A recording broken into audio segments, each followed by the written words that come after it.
Alors, mes chers compatriotes du Congo-Brazzaville,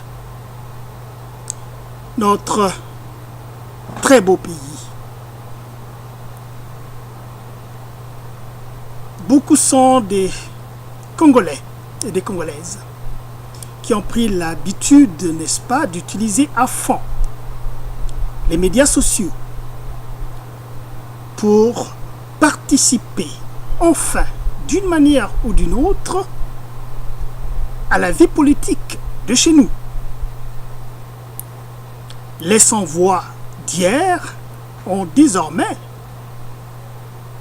la possibilité de s'exprimer sur les problèmes cruciaux qui minent notre pays, le Congo-Brazzaville, depuis, évidemment, que Denis Sassou Nguesso, le dictateur effronté du Congo-Brazzaville, et il le sait très bien, il le sait quand il est tranquille, il sait très bien ce qu'il a fait de ce pays, et ce qu'il fait de ce pays, et ce qu'il envisage encore faire de ce pays.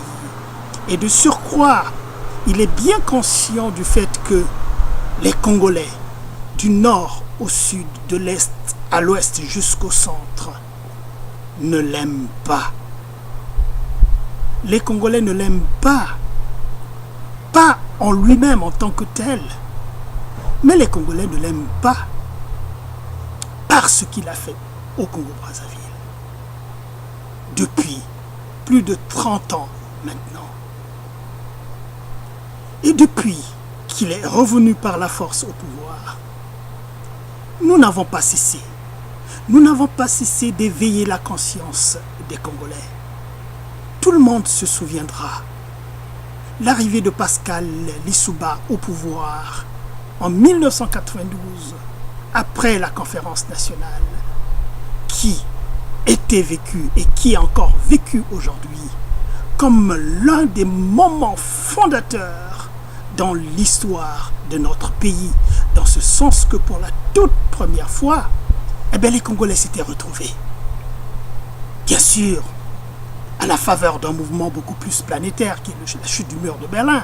On retiendra aussi la conférence de la Baule avec le président François Mitterrand. Tout ça, ce sont des circonstances qui, en fait, précipitaient un mouvement qui couvait déjà. Parce que les peuples, quand ils sont restés très longtemps sous une tyrannie, malgré tout, ils cherchent toujours les voies et moyens pour se libérer. Et pour cela, nous avons un bel exemple aussi de nos frères noirs américains qui ont été déportés en Amérique, en esclavage, pendant des siècles et des siècles.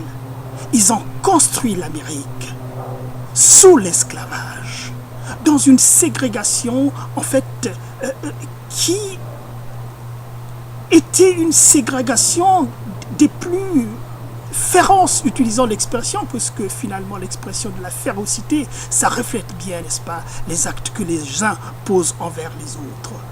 Et après, on nous a dit que voilà, l'abolitionnisme en Amérique, l'abolition de l'esclavage, était due, n'est-ce pas, à certains blancs de renom.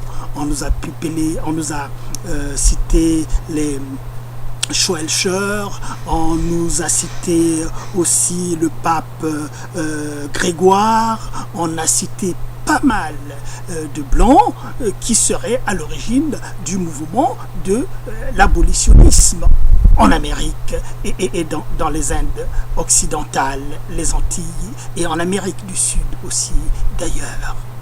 Mais cela est complètement faux. Complètement faux, c'est une façon de dire. Mais fondamentalement, la libération des Noirs en Amérique a été une construction propre de ces Noirs qui, tout en étant dans l'esclavage, 4 siècles durant, préparaient de génération en génération les conditions de leur libération. Quand on les voyait travailler dans les champs de maïs, on ne les voyait pas puisqu'ils travaillaient sous les maïs, sous un soleil accablant. On entendait des murmures, mais ils chantaient. Il y avait du gospel, mais c'était tout un langage au fond. C'était tout un langage qui passait par là. Ils se disaient des choses, ils se concertaient, ils pensaient sur leur condition d'esclaves, cette condition injuste d'esclaves. Et vous savez ce qui se passait? C'est des gens qui travaillaient du lever du soleil au coucher du soleil. Voilà, c'est ça qui était, n'est-ce pas, leur emploi du temps imposé par les maîtres blancs. Ils travaillaient sans relâche. Et vous savez très bien qu'il y avait les esclaves de maison et les esclaves des champs. Mais les esclaves des maisons, c'était les esclaves les plus dangereux parce que le degré d'aliénation qu'avaient ces noirs des maisons était à craindre. Parce que, évidemment, des ouvrages entiers existent où on montrait très bien comment est-ce que ces esclaves-là souffraient même pour le bonheur de leur maître. Voyez. Mais les esclaves de champ, ils avaient un autre programme. Du lever du soleil au coucher du soleil, ils étaient en train de travailler. Et imaginez-vous, après le travail, quand le soleil s'est suffisamment couché, ils rentraient chez eux finalement en ce qui passait pour être chez eux, c'est-à-dire des enclos derrière, toujours derrière, n'est-ce pas, les maisons de leurs maîtres. Et bien c'est à ce moment-là, en fait, les maîtres, les croyants rentrés pour se coucher, reprendre des forces après toute une journée de travail, ils pensaient que les maîtres pensaient qu'ils dormaient finalement jusqu'au prochain lever du soleil. Mais non, mais non. Ils rentraient dans ce qui leur servait de domicile, mais quand le maître d'esclaves est couché, les voilà qui sortaient. Ils sortaient. Ils allaient loin, très très loin dans les forêts. Et ils continuaient la résistance dans les forêts, où ils invoquaient les mains de leurs ancêtres, où ils priaient leur propre Dieu, et où ils parlaient sérieusement des conditions de leur libération. Et cela a continué comme cela. Rien ne leur a été épargné, rien ne leur a été donné, mais ils étaient conscients qu'ils étaient en esclavage et qu'il fallait qu'ils se libèrent de cet esclavage. Et c'est ce qu'ils ont fait. Pas en une année, pas en 10 ans, pas en 100 ans, mais c'est en plusieurs décennies. C'est une façon de vous dire que les combats les plus essentiels, les combats les plus fondamentaux, c'est pas les combats instantanés. Ce sont les combats de longue haleine qui durent dans le temps. La mort, il n'y a pas de problème. Tout le monde meurt, et fort heureusement d'ailleurs. Mais chacun, avant de mourir, devait faire son devoir. Devait faire son devoir. Parce que les Noirs américains, c'est ce qu'ils ont fait. C'est ce qu'ils ont fait pour se libérer du joug, n'est-ce pas, de l'esclavage. Ce n'est pas non plus Lincoln non plus qui a libéré les Noirs, puisque aux États-Unis, on sait très bien la guerre civile aux États-Unis qui opposait, n'est-ce pas, les nordistes, c'est-à-dire les unionistes, derrière Abraham Lincoln, et le Nord était industriel, donc n'utilisait pratiquement pas les esclaves. La tradition des esclaves, c'était le sud des États-Unis, avec une économie de plantation. Et bien, donc les Noirs ont construit l'Amérique sur cette base-là. Sur cette base-là, ils étaient des esclaves. Et ils faisaient un travail gratuit. Vous voyez? Et le sud, évidemment, c'était les confédérés, les États confédérés, avec Jefferson. Et en 1860, avant 1860, en fait, Lincoln a une place essentielle. On ne va pas cracher dans la soupe non plus. Mais ce que je veux dire ici, c'est que fondamentalement, ce n'est pas les Blancs qui ont libéré les Noirs aux États-Unis. Les Noirs se sont libérés eux-mêmes et beaucoup de Blancs ont suivi le mouvement. Et se sont battus aussi aux côtés de Noirs. Certains Blancs qui avaient le pouvoir, bien sûr.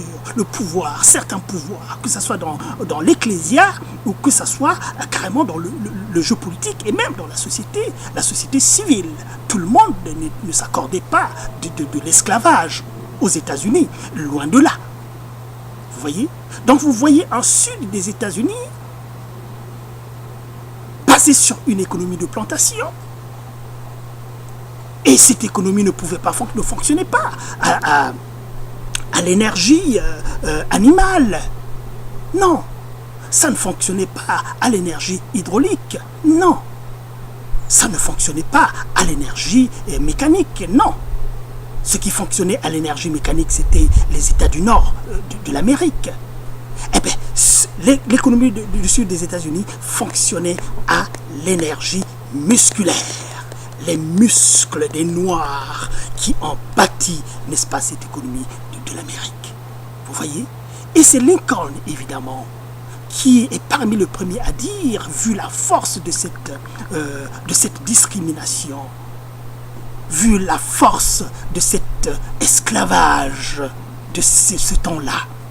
Et c'est lui qui commence à dire que, vous savez, ce serait bien que nous allions vers un peu plus d'égalité entre les blancs et les noirs.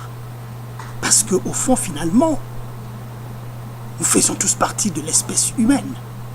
Et que les noirs, comme même le Saint-Siège l'avait postulé à une période, que les noirs n'avaient pas d'âme. Et donc, si les noirs n'avaient pas d'âme, on ne devait pas leur accorder, n'est-ce pas, le statut d'humain. Et donc, ils étaient corveillables à souhait. On pouvait les faire travailler, il n'y avait pas à se plaindre, nous, avoir de remords devant Dieu par rapport à cela. Voyez. Donc, Lincoln a dit aux autres que, les gars, désormais, il faut qu'on s'arrange, aller vers un peu plus d'égalité entre les blancs et les noirs. Et ça s'est passé, il s'est, n'est-ce pas, agrippé à cette idée-là. Il s'est agrippé à cette idée-là. Et finalement, les élections venant aux États-Unis,